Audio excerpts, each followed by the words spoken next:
tenemos previsto un turno de debate, de reflexión, de participación con las panelistas y los panelistas que han estado durante la mañana y ahora por la tarde. Y hemos ido recogiendo algunas cuestiones que tenemos anotadas, pero también queríamos abrir el turno para las personas que estáis conectadas, para vuestra participación. Bueno, pues no sé si a través de preguntas por el chat o si es posible de manera directa. Y por lo tanto, podéis ir gestionando, si queréis alguien participar, mientras vamos respondiendo algunas preguntas, podéis ir gestionando pues eso, la petición de turno y demás. Bueno, algunas de las cuestiones se repiten, pero otras podrían incluso agruparse. Nos preguntan si existen más ejemplos en España de comunidades autónomas que estén llevando a cabo proyectos de educación patrimonial, porque hemos visto 3. Y bueno, pues claro, son muchas más comunidades autónomas y esa sería una pregunta. No sé si queréis responder alguna de vosotros, o si no, bueno, pues yo misma puedo responder a esta pregunta. Y bueno, también qué comunidades autónomas tienen más avanzada la educación patrimonial en España, ¿no? Bueno, hay más ejemplos con distintos formatos. Por ejemplo, bueno, vamos históricamente, quizá la primera, Canarias con el programa de educación patrimonial y Murcia con bueno, pues el plan de educación patrimonial, que fue incluso un poquito antes del propio plan nacional, pues son comunidades que han abordado esta cuestión históricamente, ¿no? También Andalucía no tiene un plan con tal nombre, pero tiene un desarrollo amplísimo de la educación patrimonial, empezando por la propia Ley de Patrimonio, pero también con todo el programa que llevan desde el Instituto Andaluz de Patrimonio Histórico. Y también en Castilla y León, el proyecto de plan estratégico que está actualmente tiene diseñada la redacción de un plan de educación patrimonial para la comunidad. Por lo tanto, hemos pasado de que esto interesaba muy poco hace pues década y media, pues con la excepción de quizá Canarias, ¿no? Que ya desde los 2000 tenía este proyecto, o Andalucía, que tenía todo el trabajo de los gabinetes, a que ahora es un tema en el que las comunidades autónomas se están involucrando. Y con respecto a la comunidad autónoma que más avanzada tiene la educación patrimonial, pues yo creo que bueno, la Comunidad de Madrid es la única por el momento que tiene un plan de educación patrimonial y además, como hemos visto y ha explicado muy bien Macarena, pues tiene, tras este periodo, digamos, de vigencia, entra en un nuevo periodo de ejecución. Pues yo creo que es la comunidad autónoma que con esta denominación más y mejor se ha involucrado en la educación patrimonial, ¿no? Y desde luego, pues Canarias es otro ejemplo clarísimo, Andalucía y bueno, yo creo que estaría en esas comunidades autónomas, ¿no? Sin que esto desmerezca ninguna, sino que son las pioneras, las que más se han creído y han creído importante la educación patrimonial. Bueno, no sé si David igual o quizás, no sé si está Macarena, queréis comentar alguna cuestión, porque bueno, como estamos en el plan nacional, pues aquí, bueno, y Galicia que acabamos de ver, que lo obviaba, ¿no? Que está en el diseño de un plan de educación patrimonial, precisamente. No sé, Rebeca, si querías intervenir. Sí, yo simplemente quería comentar bueno, si bien Galicia de momento no tiene un plan de educación patrimonial, tanto desde la Junta de Galicia ha habido interesantes iniciativas, pero sí quería poner en valor una propuesta que de hecho en el año 2022, hace un año, bueno, en diciembre del 2022, fue reconocida como buenas prácticas de patrimonio, de educación en patrimonio, en temas de patrimonio inmaterial, que es Ponte nas Ondas. No sé si conocéis el proyecto y que es una iniciativa que además me parece muy interesante traerla a colación porque es una iniciativa bottom-up, o sea, que surge en este caso de los centros educativos de la frontera entre Galicia y Portugal. De hecho, es el primer reconocimiento de este tipo que tiene Portugal.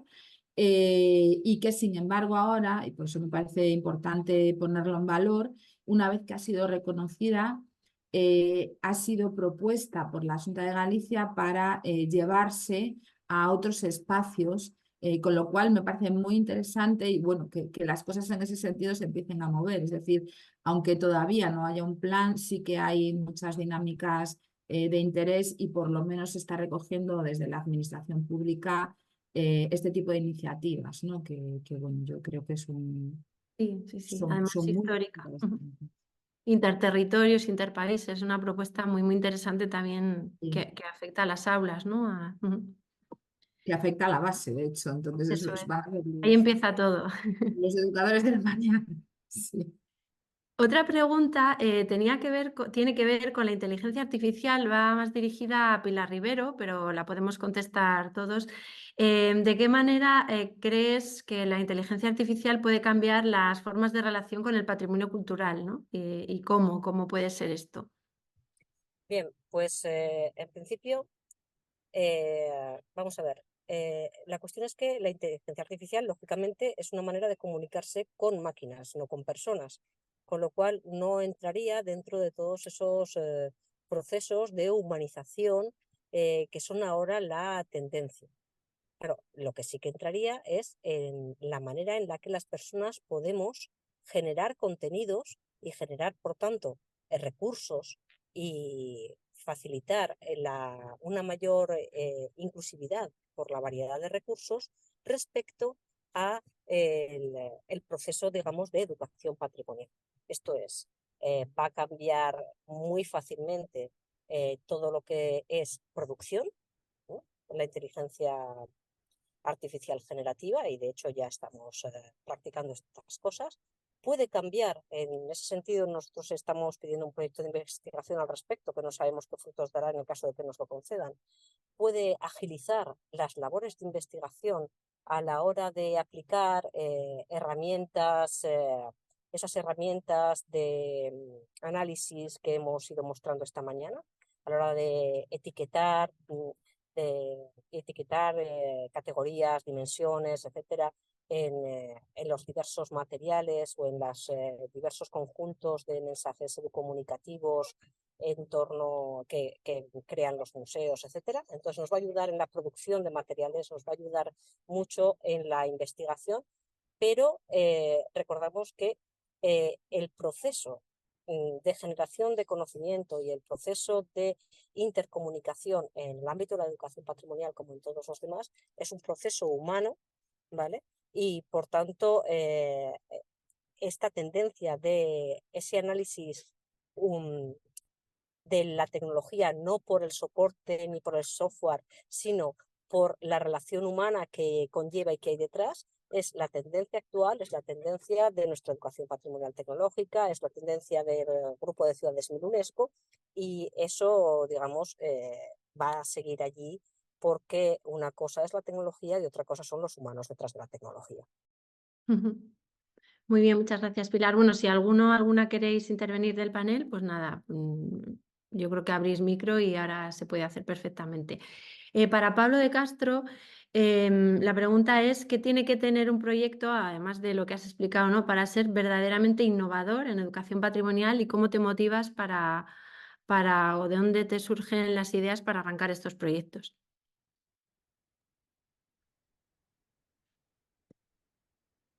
A ver, bueno, las razones por las que se hace un proyecto, o por lo menos en mi caso, pues son bastante diversas, ¿no? En ocasiones, y un elemento fundamental es la propia voluntad del profesor.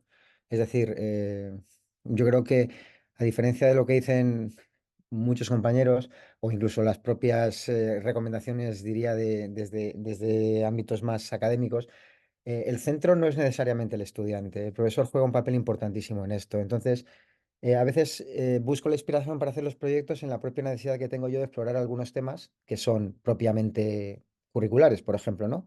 Por ejemplo, Pintia llegó pues porque me apetecía trabajar con arqueología. La arqueología estaba presente dentro del currículo, los temas dentro del segundo bachillerato de la edad de los metales, ahí estaban. Es verdad que lo hiperdesarrollé o propuse un proyecto hiperdesarrollado, muy grande para quizá trabajar una parte pequeñita del currículo, pero es que el proyecto no solamente trabaja partes curriculares, trabaja otra serie de cosas, ¿no?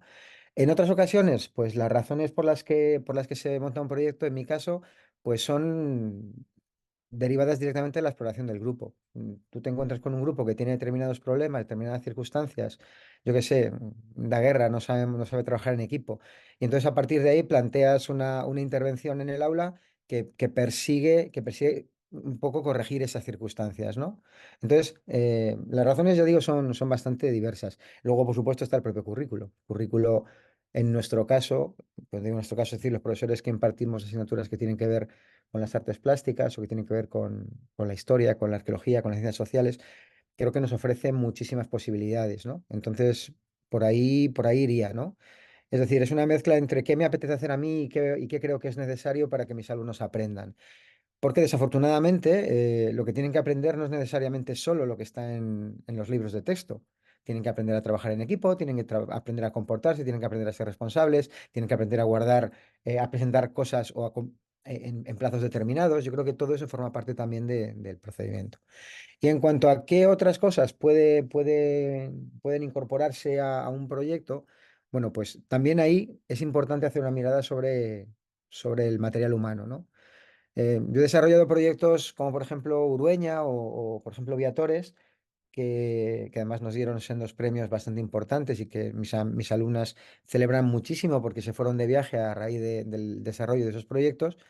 Pues, por ejemplo, que lo que miré fue qué habilidades tenían. Entonces, había que estudiar o había que investigar acerca del patrimonio cultural en la región de Le Marche, en Camerino, en Italia. Vale, pues tú puedes hacerlo elaborando una investigación y escribir un dossier, o puedes elegir, como teníamos a chavales y chavalas que escribían bien, redactar una novela personificada por un personaje al que le dotamos de una serie de características, entre ellas que era capaz de ser uno de los primeros tocadores de clave de finales de la Edad Media, principios de la Edad Moderna. ¿Por qué? Pues sencillamente porque tenía en el equipo 3 alumnos que eran capaces de componer y tocar el piano. Entonces, a partir de ahí se monta un proyecto buscando utilizar sobre todo también esas habilidades. Es muy importante también a veces, y con esto termino para que haya más intervenciones, que hay circunstancias que, bueno, pues que no valoramos a veces cuando miramos, sobre todo en la educación formal, estamos acostumbrados a que siempre haya no una evaluación, sino una calificación, ¿no? Eso supone que durante el proceso hay estudiantes que a lo mejor se te van quedando atrás precisamente por desánimo al comprobar que sus números no le van a dar para aprobar o que no responden a lo que se espera, ¿no? Entonces, claro, si compensas este tipo de circunstancias con trabajos, ya sean individuales, en equipo, en los que se valoran otro tipo de habilidades, otro tipo de propuestas, siempre tienes la posibilidad de que estos estudiantes con unas capacidades diferentes o con unos intereses diferentes, y esto es básicamente atención a la diversidad, pues se mantengan conectados a la asignatura o al elemento que estés estudiando, ¿no? Y en ese sentido creo que el patrimonio nos proporciona muchísimas posibilidades y herramientas para trabajar. Muy bien, muchas gracias, Pablo. Uy. A Portolés, si hay algún vídeo más de lo que hacéis que se pueda consultar y algún recurso, algo que se pueda utilizar como recurso didáctico. A lo mejor se puede poner en el chat y facilitarlo. Pues sí, claro, justamente estaba pensando, porque uno de los proyectos con los que estamos trabajando últimamente, bueno, es una evolución de un taller que hicimos ya hace algunos años, que se llamaba Nuestros Patrimonios, que partía precisamente de trae y comparte un elemento patrimonial que para ti es importante, algo que para ti es importante, compártelo y genera una comunidad, ¿no? Lo que comienza siendo un patrimonio individual, que sea un patrimonio de todos, de todas, ¿no? Alrededor de esta idea estamos desarrollando un proyecto que se llama Personas, Lugares, Historias, muy relacionado con la Convención de Faro. De hecho, Personas, Lugares, Historias son como los 3 lemas que organizan un poco esta convención, ¿no? Y la red de la Convención de Faro. Y lo que pretenden estos vídeos que se están desarrollando ahora, precisamente reflexionar sobre ese concepto de patrimonio alrededor de esos 3 elementos, ¿no? Si acaso bueno, en el chat puedo poner toda una serie de enlaces para que le llegue a la gente, claro que sí. Gracias. Sí, sí, Ángel, pues estupendo porque así les va a ser útil. Una pregunta para David, además de una compañera de promoción, por cierto. Te pregunta cómo el plan de educación patrimonial va a apoyar a las comunidades autónomas a la hora de poner en marcha proyectos innovadores. Y pregunta si además tendrá funciones de asesoría. ¿Cuál es el modelo? Bueno, pues los que hayáis visto más o menos en el inicio cuál es la estructura de los planes nacionales, la idea es la de siempre ser un foro de encuentro, desde luego las comisiones, precisamente las comisiones de seguimiento de los planes son eso, un lugar en el que expresar todas las necesidades que tengamos y en las de aplicarla. ¿De qué manera va a actuar el plan en concreto en fomentar lo que pueden hacer las comunidades autónomas? Bueno, este es uno de los grandes retos que hablábamos en el inicio. Precisamente no tenemos un carácter normativo en los planes nacionales, por tanto es un carácter de motivar, de ser actores que impulsen y desde ese punto de vista siempre vamos a estar. Desde luego, las labores de asesoría a la hora de hacer acciones, por supuesto, a la hora de planteamiento, ante planteamientos y dudas que tengan, siempre lo hemos sido. Además, en el Instituto de Patrimonio Cultural de España, la labor de asesoramiento es una de nuestras labores principales, tanto en la restauración y en la conservación de bienes culturales, y desde luego en dudas que se plantean en la aplicación de los planes nacionales no va a ser menos. Por lo tanto, la forma de funcionamiento es precisamente esa. A través de la comisión, los representantes en las comisiones de las comunidades autónomas son los que canalizan todo esto.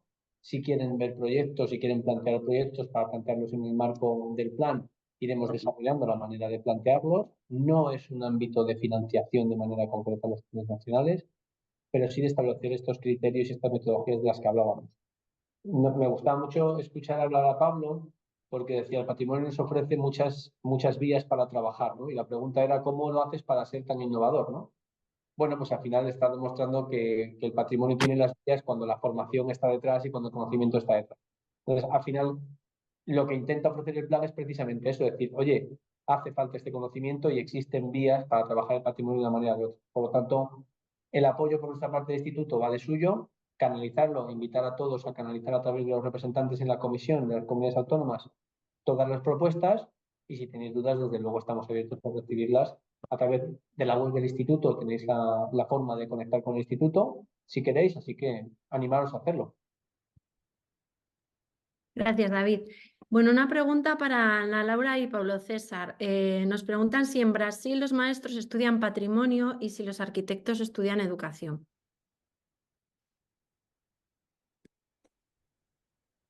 ¿No? No, ninguno ni el otro. Ni A ni B, nada. No, existe en la directriz de educación muchas cosas sobre el patrimonio, incluso el programa de la escuela primaria empieza con la crianza reconociendo su lugar, reconociendo su historia para conocer la historia de otro y así va. Pero hay una distancia muy grande entre la ley, la normativa y las situaciones en que se aplican esas leyes. Hay un movimiento para eso, pero no se pudo aplicar de una forma muy ejemplar. Aún Todavía. Todo llegará. Ana Laura y los arquitectos. Los arquitectos, entonces, mismo en la fase de la graduación del curso mismo de arquitectura, el tema del patrimonio, ya del patrimonio es un poco distinto y hablamos mucho más del patrimonio material, arquitectónico, histórico, que sea.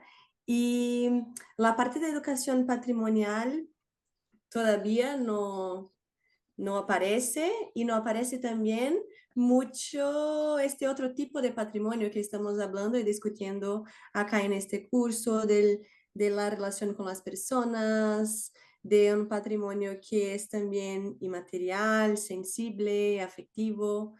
Entonces nosotros de arquitectura vamos a buscar en las disciplinas y contenidos de la educación otras aperturas, otros caminos para juntar a nuestra formación, creo que es esto.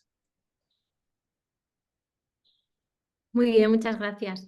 Macarena, te preguntan qué proyectos inmediatos tenéis planificados que se pueda contar para los próximos años en la Comunidad de Madrid.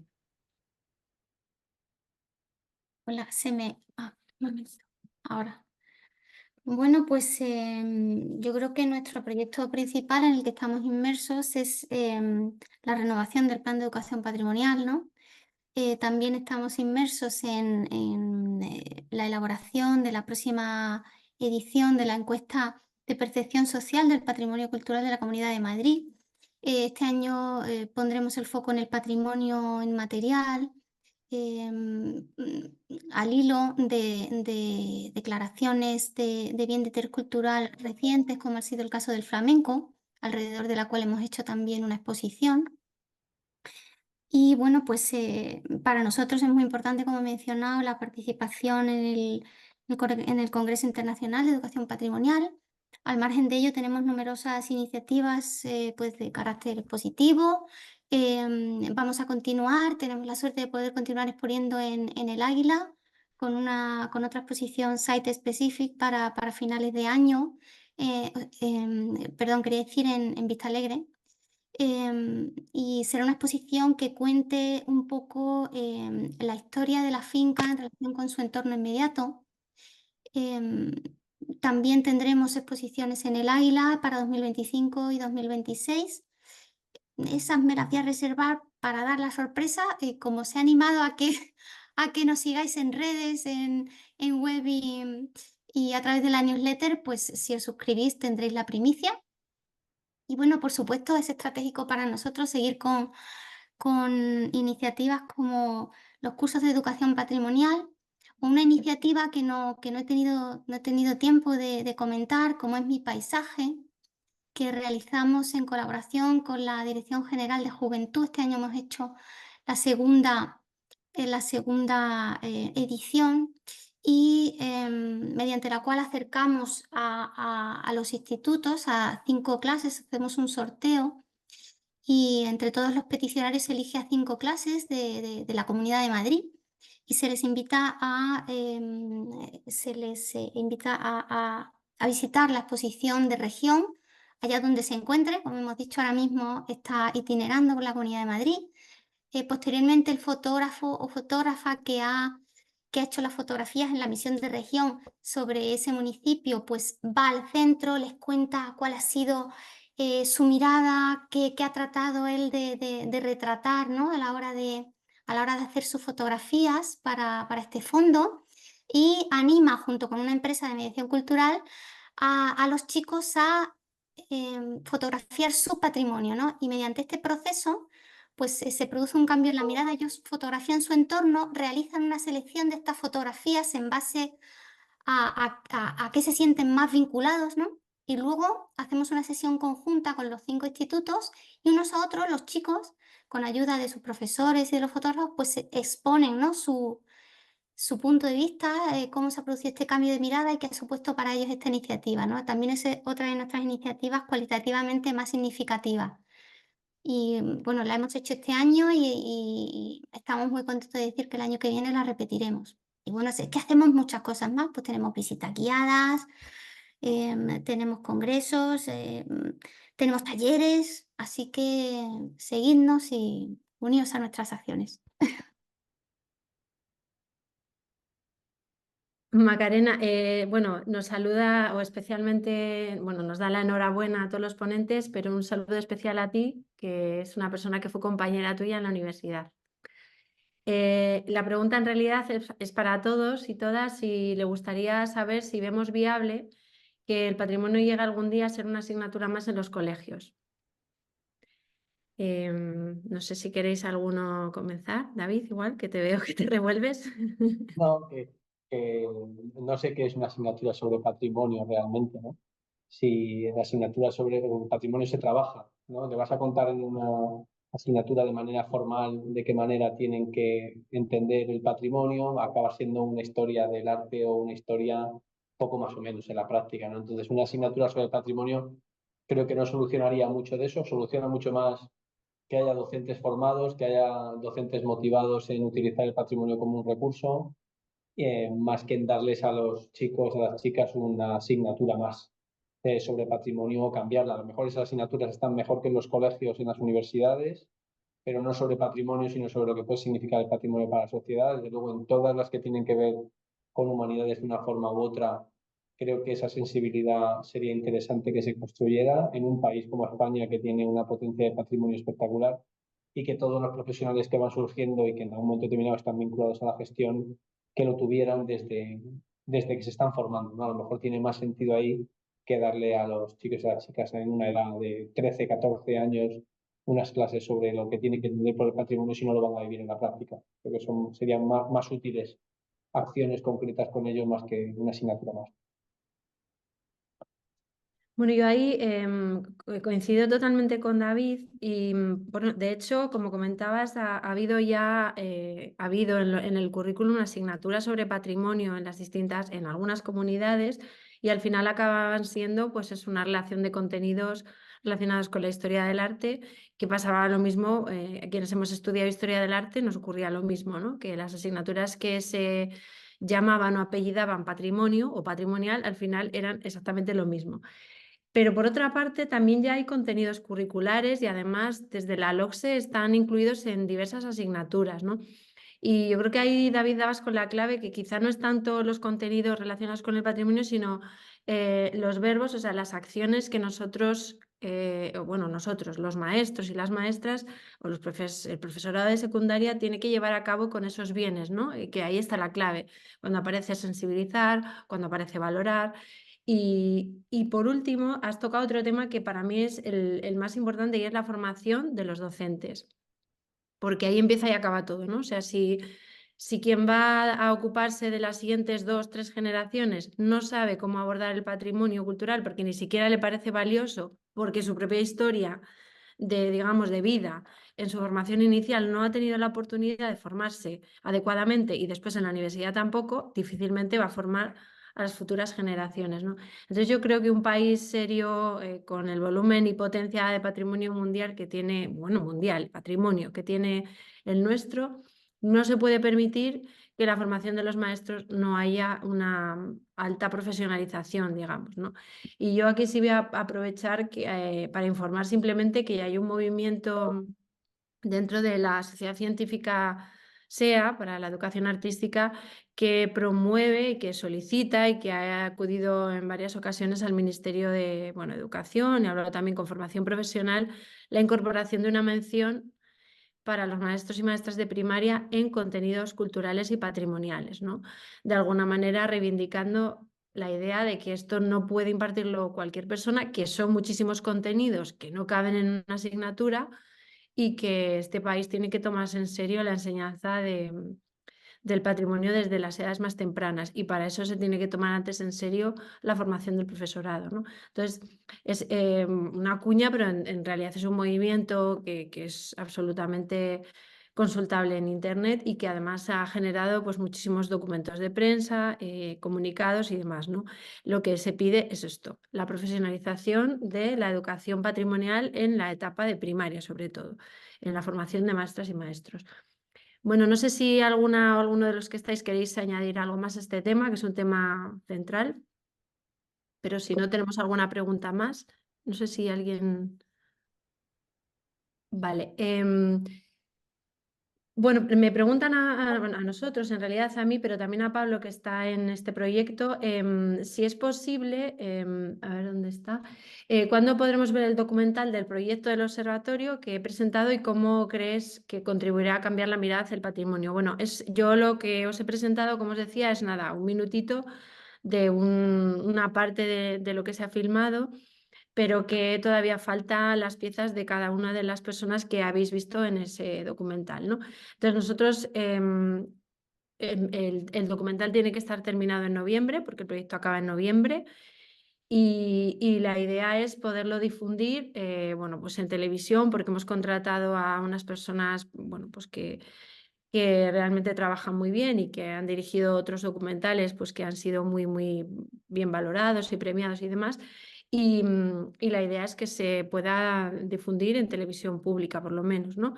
Y, por supuesto, a través de nuestra web, y no sé si quizás en un futuro de la web del instituto y demás. En cuanto a la segunda parte de la pregunta, ¿cómo creemos que contribuirá a cambiar la mirada del patrimonio? Yo creo que lo explicábamos un poquito esta mañana y muchas de las conferencias han incidido en la misma idea, ¿no? El aprender a encontrar en lo que de forma natural o de manera, digamos, contextual nos es propio, lo relevante, ¿no? Es decir, en lo cercano está, digamos, el vínculo más fuerte, ¿no? Y entonces quizá lo que se puede aprender es a mirar el lugar en el que estamos, cualquiera que sea, hasta el pueblo más pequeño, la localidad más pequeña, para tratar de encontrar en ese lugar una parte de nuestra historia reciente, ¿no? De nuestra historia, en la historia de nuestros padres, madres, abuelas y abuelos. Entonces, yo creo que esa es la clave, ¿no? Y sobre todo una forma de entender el patrimonio apoyada en la idea de vínculo, ¿no? Y también una idea de responsabilidad con respecto a su propio papel para la salvaguarda de patrimonios que de otro modo morirían. Bueno, y ahora hay un par de preguntas que he agrupado porque van para todos y todas, y son ya preguntas de cierre para que no, bueno, pues intentemos cuadrar en la hora que teníamos prevista de cierre. Y bueno, sobre todo tiene que ver con, digamos, errores y retos.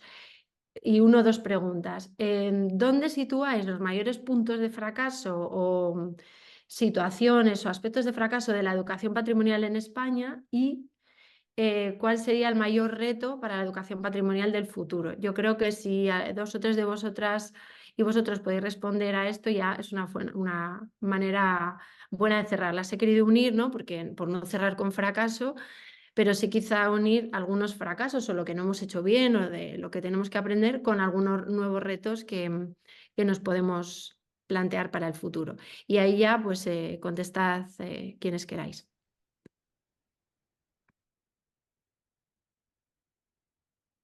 Bueno, Olaya, no sé si se me oye.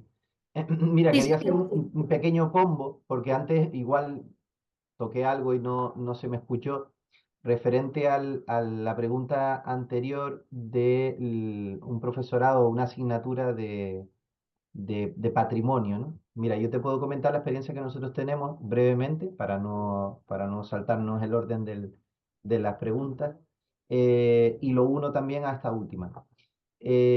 Con respecto a la asignatura, nosotros tenemos en la Comunidad Autónoma de Canarias una asignatura que se llama Historia de Canarias.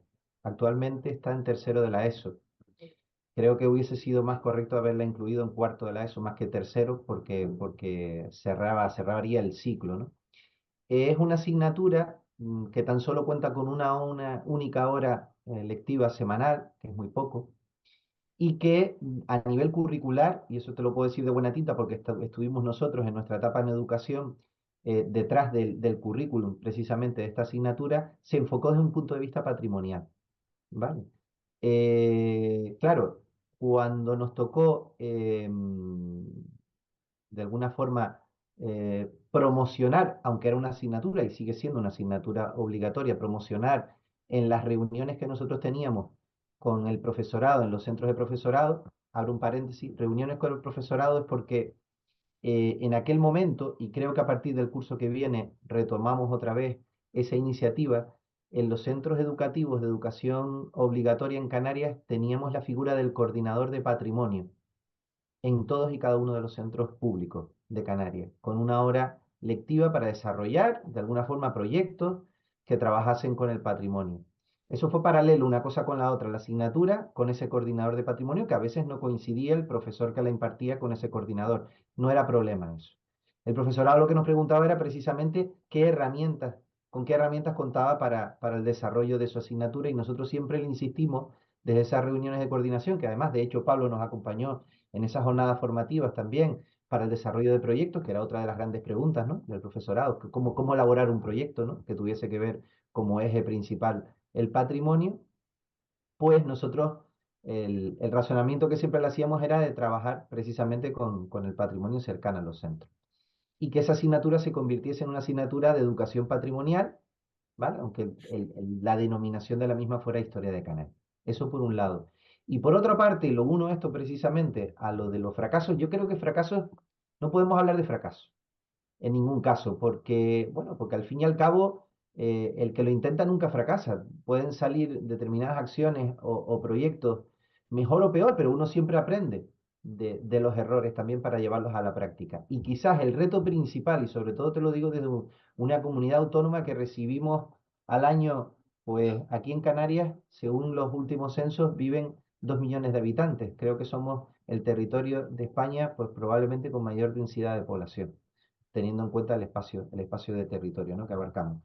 Y quizás el mayor reto fundamentalmente es cómo incorporar a esa población que nos visita. Estamos hablando de más de 14 millones de habitantes, de personas que nos visitan en las Islas Canarias, y no solo los que nos visitan para hacer turismo, sino también el gran drama de la inmigración, ¿no? De la inmigración que llega a las Islas Canarias, sobre todo del continente africano.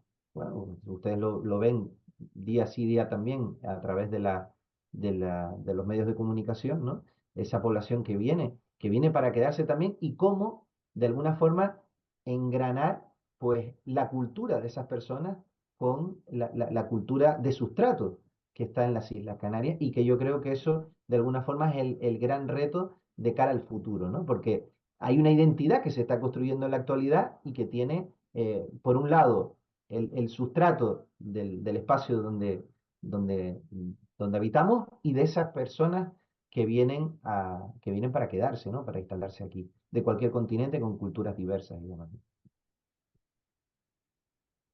Gracias, Eduardo. No sé si a alguien más os apetece contestar. Sí, Pilar, que tienes la mano levantada. Pilar, no te oímos. No sé, creo que es por los auriculares, porque no apareces como... no, muy irregular. ¿Me oye, no? Ahora es algo. ¿Ahora se me oye? Ahora sí, sí, perfecto. Vale, pues me pongo el móvil así más en la boca a ver. Bien, yo lo que quería decir es que fracasos, pues bueno, en proceso, como los alumnos de infantil, ¿no? O sea, como bien ha dicho, acaban de decir. Y de retos, ¿vale? Yo creo que el gran reto que tenemos por delante es la inclusión.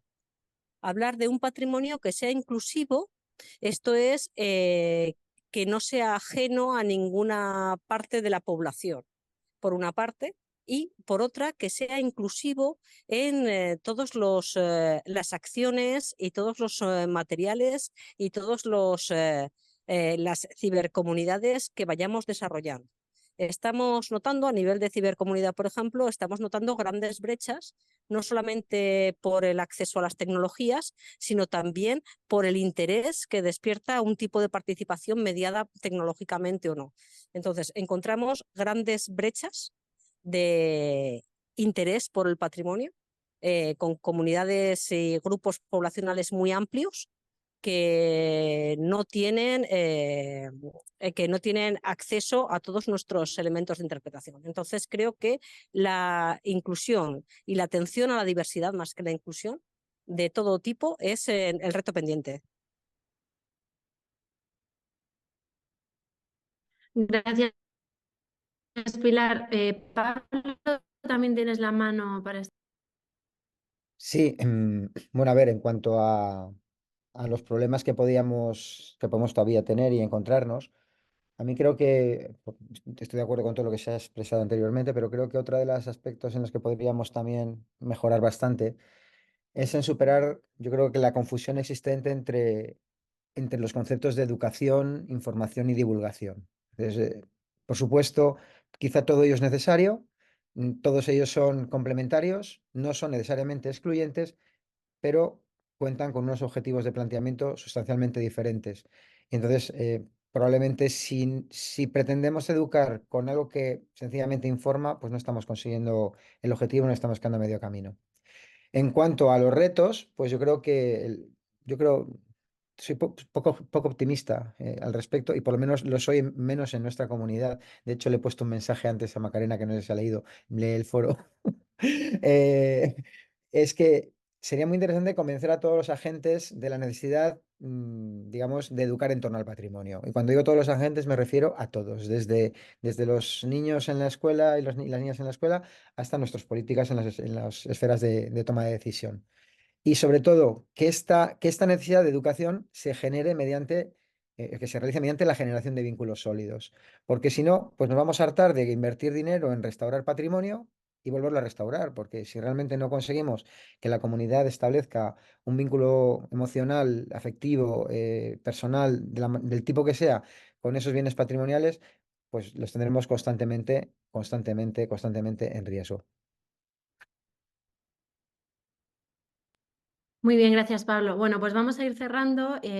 Simplemente quería hacer un brevísimo repaso de todo lo que en esta intensísima jornada hemos aprendido, hemos podido escuchar y con lo que nos hemos podido estimular, porque lo interesante de estos webinarios es que esto sea un punto de arranque, ¿no? O de inicio de ideas que después cada cual continúa. Hemos podido conocer todos los planes nacionales y con bastante detalle el Plan Nacional de Educación Patrimonial. Después, bueno, del ámbito de la salvaguarda del patrimonio cultural a través de la educación, el proyecto Patrimonio Joven. Después nos hemos centrado en algunos proyectos de objetivos centrados en objetivos de desarrollo sostenible dentro de un plan de alfabetización y educación patrimonial. Y posteriormente hemos aterrizado en Faro y en la propia idea de comunidades patrimoniales para conocer con detalle algunos proyectos de innovación educativa que tienen como eje alguno de estos ODS. Posteriormente nos hemos ocupado del ámbito de las cibercomunidades patrimoniales, viendo cómo se puede desarrollar un modelo educomunicativo y a continuación cómo la participación ciudadana puede ser la base de proyectos de educación patrimonial con el ejemplo de Brasil. Y ya por la tarde hemos podido conocer 3 ejemplos dentro de España, dentro de la administración, de gestión educativa del patrimonio o gestión de educación patrimonial, ¿no? Desde el Plan de Educación y Patrimonio de la Comunidad de Madrid, el Programa Enseñas Patrimonio de Canarias y el Plan de Patrimonio en Galicia.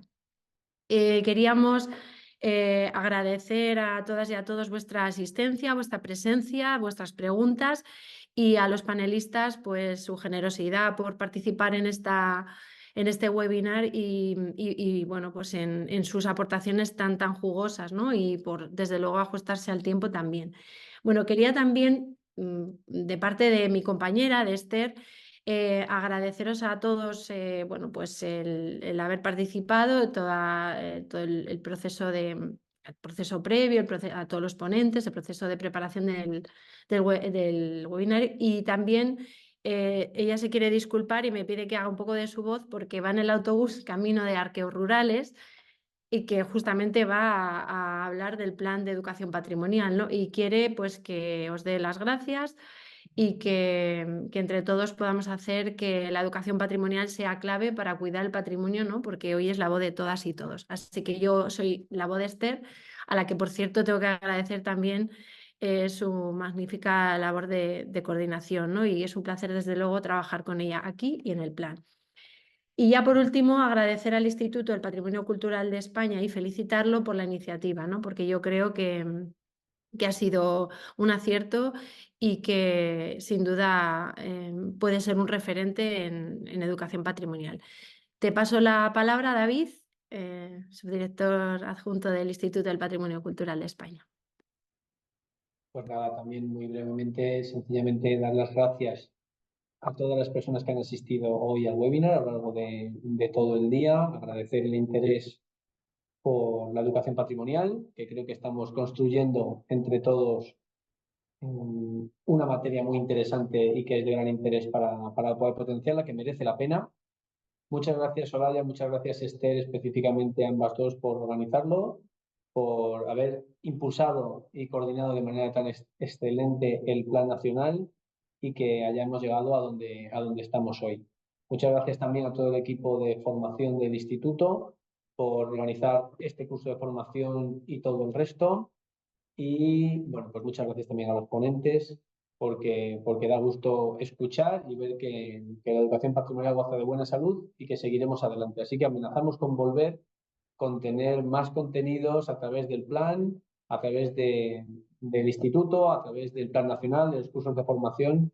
Así que igual que Macarena metía la cuña publicitaria de seguirnos porque habrá más cosas, pues seguidnos porque también tenemos más cosas en el instituto que contar y desde luego el plan nacional va a intentar ser un apoyo para ello. Así que yo creo que Irache tenía que cerrar con alguna cuestión, así que muchas gracias.